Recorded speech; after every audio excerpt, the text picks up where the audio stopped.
Free hand পেইন্টের আজকে হচ্ছে 11 নম্বর class. আর আজকের ক্লাসে দেখানো হবে শিউলি ফুল আর্ট। এখানে শিউলি ফুল আর্ট করার জন্য আমি আগে থেকে এই পাতাগুলো দিয়ে দিয়েছি। এটা সেমি মুসলিন শাড়িতে ডিজাইনটা হচ্ছে। এখানে শিউলি ফুল আর্ট করার জন্য আমি 5 নম্বর তুলিটা নিয়েছি। এখানে তুলিটা কোনো ফ্যাক্ট না, এটা আপনারা মোটা চিকন তুলি দিয়েও আঁকতে পারবেন এই ফুলটা। তবে অনেক আপুর এই তুলির কথা জিজ্ঞাসা করে যে কত সাইজে তুলি দিয়ে আর্ট করেছেন, এই জন্য জাস্ট আপনাদেরকে বলা। শিউলি ফুলের ক্লাসটা আমি আমাদের প্রথম ব্যাচে দিয়েছিলাম, এরপর দ্বিতীয় ব্যাচ শেষ হয়ে তৃতীয় ব্যাচ চলতেছে। তো এখন অনেক আপুরাই আছেন নতুন আমাদের ব্যাচে অ্যাড হয়েছেন, তারা আগের ক্লাসগুলো দেখে নেয়।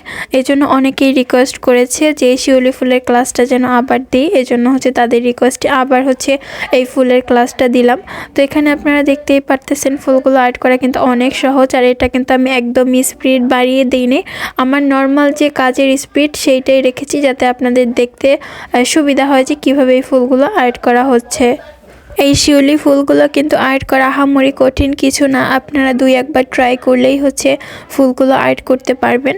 তো এখানে দেখতেই পাচ্ছেন তুলিতে সাদা রঙটা নিয়ে একটা পাপড়ি অ্যাঙ্গেল করে দিয়ে ওইটার সাথে অ্যাডজাস্ট করে আরেকটা দিচ্ছি, তাহলেই কিন্তু সম্পূর্ণ একটা পাপড়ি তৈরি হয়ে যাচ্ছে। হ্যাঁ, এভাবে করে কিন্তু 5টা করে পাপড়ি দিয়ে ফুলগুলো আর্ট করতে হবে। আমি যে কাজ করতেছি এটার ফিনিশিংটা দেখেন কতটা স্মুথ ফিনিশিংয়ে কাজগুলো করতেছি। হ্যাঁ, আর এই রঙগুলো কিন্তু আমি নিজে বানিয়ে কাজ করে থাকি। আপনারা কিন্তু আমাদের থেকে এই রঙগুলো নিয়ে কাজ করতে পারেন।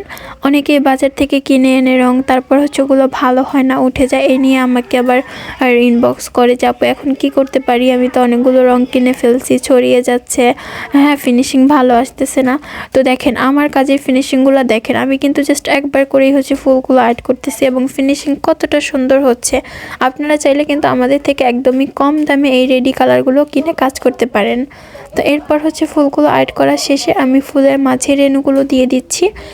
এখানে হচ্ছে কমলা কালারটা দিয়ে ফুলের মাঝে রেণুগুলো দিচ্ছি, দেখেন কতটা জীবন্ত লাগতেছে ফুলগুলো। এভাবে করে কিন্তু শিউলি ফুলগুলো আর্ট করতে হয়। এখানে কমলা কালারটা তো মাস্ট বি লাগে, জাস্ট এই 2টা কালার হলেই কিন্তু আপনি শিউলি ফুলগুলো আর্ট করতে পারবেন, সাদা এবং কমলা কালার।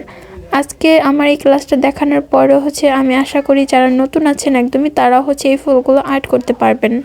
এই শিউলি ফুলগুলোতে কিন্তু কোনো ধরনের ডিটেলস কাজ নেই, সিম্পল একটা ফুল দিয়ে কতটা সুন্দরভাবে ডিজাইন করা যায় সেটাই আপনাদেরকে দেখিয়ে দিচ্ছি। দেখেন এটা হচ্ছে আঁচলের অংশটা। হ্যাঁ, এখানে গুচ্ছ শিউলি ফুলগুলো ফুটে আছে এবং চারপাশে ছড়ানো ছিটানো অসংখ্য শিউলি ফুল রয়েছে। আপনাদের কাছে এই শিউলি ফুলের ডিজাইনটা কেমন লেগেছে অবশ্যই আপনাদের ছোট্ট একটা কমেন্টের মাধ্যমে জানিয়ে যাবেন। আল্লাহ হাফেজ।